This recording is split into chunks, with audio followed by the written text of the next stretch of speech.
नमस्ते friends, आपलं सर्वांचं स्वागत आहे. आपण पाहूया बाळूमामाच्या नावानं चांग भरं. मामा म्हणतात, गणू, दत्तू, काशा, इकडे या बरं समधी. ते सर्व म्हणतात, काय झालं मामा?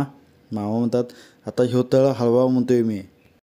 मामा म्हणतात, मी आता कौल लावतो, मग ठरवू काय करायचं ते. हां, इकडे मामा कौल लावतो. तो म्हणतात, हालचं जनाप्पा मुळे महाराज, मी आता कौल लावतो हाय. इथनं तळ हलवायचं म्हणतो हाय आणि इथून खालच्या अंगाला जायचं म्हणतो हाय.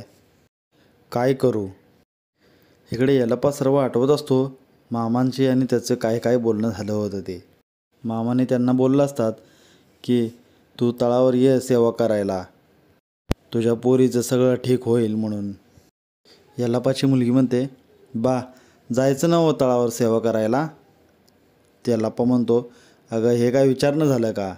यल्लप्पाची मुलगी म्हणते, बा तू तळावर विचार करत होता ना व, म्हणून विचारलं. यल्लप्पा म्हणतो, अगं काय काय कामं राहिली त्याचा विचार करत होतो. यल्लप्पाची मुलगी म्हणते, बास झाला आता विचार करणं, लागलीच तळावर जाऊ. यल्लप्पा म्हणतो, बरं पोरी. यल्लप्पा म्हणतो, मामांच्या तळावर सेवा करायला संध्यासीच नाही जमत, त्याला बी नशीब लागतंय. यल्लप्पाची मुलगी म्हणते, बा मामांचं आतापतूर नावच ऐकलं होतं, मामांना भेटलं तर बरं वाटलं मला. लोक म्हणतात मामा समध्यांचं बरं करतात, मग माझं पण होय काय तरी चांगलं. यल्लप्पा म्हणतो, होय पोरी, मलाही डोक्यात तेच विचार असायचा, तू माहेरीच राहणार की काय कायम. यल्लप्पाची मुलगी म्हणते, समध्यांचे विचार असलेले जे काही मामांच्यावर सोपवून देतात, तुम्ही काय एवढं विचार करताय, होईल की आपलंही चांगलं. यल्लप्पा म्हणतो, होय पोरी, मामाने आशीर्वाद दिलाय, जावं बापू येतील तुला न्यायला, आणि तेव्हापासून मला लई बरं वाटलंय बघ. यल्लप्पाची मुलगी म्हणते, बरं बा निघायचं का आपण? इकडे मामा म्हणतात, ठीक आहे, उद्याच्या सकाळच्याला निघतो मी इथून. मामा बाहेर येतात. तो सर्वांना सांगतात, कौल मिळाला रे बाबांनो, उद्या निघू आपण इथून सकाळी. पुढे मामा म्हणतात, होय रे ना कुठं दिसेना झाला या, कुठे गेलाय त्यो? आणि त्यो तर असं तळ सोडून जाईत नाही कधी कुठे, ते गावात गेला आहे का? तसं काय सांगितलं का त्यानं? किसन म्हणतो, नाही मामा तसं काय सांगितलं नाही त्यानं. मामा म्हणतात, अरे मग गेला कुठं त्यो? आता आपण पाहतो तळावर यल्लप्पा व त्याची मुलगी येते व मामा त्यांना म्हणतात, बरं केलं, उद्या आपण निघायचं आहे इथून. मामा म्हणतात, बरं ठीक आहे, तो नानाचं काय आहे ते कळवा, तो आला की सांगा मला. काशा तू मोर जा, तिकडे बघ जरा दिसतोय का तो. इकडे नाना एकटा विचार करत असतो, त्या सावकाराकडनं पैकं घेऊन लई दिवस झालं आणि त्याची मुदत ही संपायला आली. त्याचं पैकं नाही दिलं तर तो जमीन आपला नाही द्यायचा. जमिनी नसल तर जगून तरी काय करणार, आणि हे मामांना कसं सांगायचं, आणि एवढं पैकं आणायचं तरी कुठून? आणि मामांना सांगायचं म्हटलं तर मामाकडे एक काम आहे का? तिथं काशा येतो व नानाला म्हणतो, काय रे नाना, एकटा काय करतो इथं, आणि एवढा लांबून एकटाच बसलावर इथं इथं काय करतो? नाना म्हणतो, काय नाही काशा. काशा म्हणतो, तिकडं मामा विचारत होतं तुला. नाना म्हणतो, अरे कामं तर सगळी झाली आहेत की. काशा म्हणतो, मामाने बोलवलं आहे तुला. नाना म्हणतो, काय झालं पण? काशा म्हणतो, काय रे नाना काय झालं, म्हणजे तू काळजीत दिसतो म्हणून विचारलं. नाना म्हणतो, काय नाही, आणि असेल तर तुला सांगून काय उपयोग. काशा म्हणतो, जे काय असेल ते मामांना सांग हां. नाना म्हणतो, अरे आपण इथे मामाची सेवा करायला आलो आहे आणि आपली कुठे गारणं सांगायची, आपण काय गारणं सांगायला आलो आहे का? बरं मामाने बोलवलं आहे नवं, मग काहीतरी काम असेल, चल. इकडे मामा म्हणतात, काय रे नाना कुठे गेला होता? नाण्या म्हणतो, कुठं नाही मामा. मामा म्हणतात, अरे बाहेर तर गेला होता नवं. नाण्या म्हणतो, असंच गेलो होतो मामा. मामा म्हणतात, एकलाच बसला होता नवं. बरं सांग आता कसला ताण झाला आहे तुझ्या डोक्याला? नाण्या म्हणतो, काय बी नाही मामा. मामा म्हणतात, अरे मला काय ठाव नाही का? हे बघ इथं मी बसलो आहे नवं, मग सांगायचं जे काय आहे ते. नाण्या म्हणतो, जित्रपासनी चारा पाणी दिले, समधी कामं झाल्यात बघा. मामा म्हणतात, अरे मी तुझं विचारतोय, तू वेगळंच काहीतरी सांगायला लागलाय. मागच्या मासात कर्ज फेडणार म्हणून शब्द दिला होता ना सावकाराला. नाण्या म्हणतो, होय मामा, तुम्हासनी कोणी सांगितलं?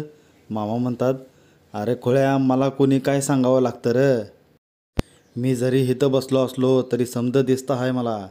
तुम्ही समधी इथं काम करताय, पण तुमच्या घरला जे काय चाललंय ते मला सगळं ठाव आहे बघा. मामा नाण्याला पैकं देतात व म्हणतात, आता इथून सरळ घरला जायचं व हे सावकाराच्या हातात द्यायचं. तुझी जमीन सोडून घे आणि लागलीस शेतीच्या कामाला लाग. उरलेली पैकं सांभाळून ठेव. कसं आहे, बियाणीसाठी पैकं लागतात. नाण्या म्हणतो, मामा पैकं नको मला, मी तर थोडं पैकासाठी आलो आहे, मी तर तुमची सेवा करायला आलो आहे. नाण्या म्हणतो, मामा फक्त तुमचा आशीर्वाद पाहिजे बघा. मामा म्हणतात, अरे तो तर आहेच ना. पुढे मामा नाण्याला धोत्राचं पान व घोंगडी देतात.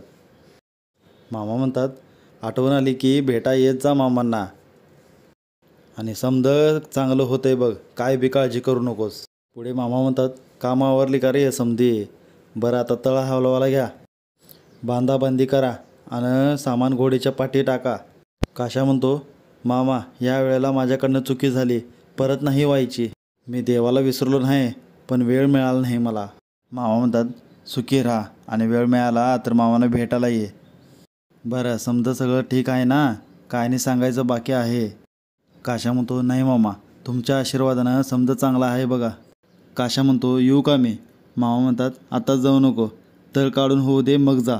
मामा सर्वांना विचारतात, बरं तुम्ही येताय नव सांगती काय आणि कोणाला घरला जायचं आहे. ते सर्व म्हणतात, होय मामा आम्ही समधी येतो या. मामा म्हणतात, बरं ठीक आहे, घ्या आता तळ आवरायला. इकडे आपण पाहतो एक स्त्री देवाकडे पूजा करत असते व म्हणत असते, देवा महादेवा मी आता काय करू, माझ्या लेकाचं काय करू, ऐकतच नाही कोणाचं. एकुलता एक लेक आहे, कसं होणार मोरं त्याचं.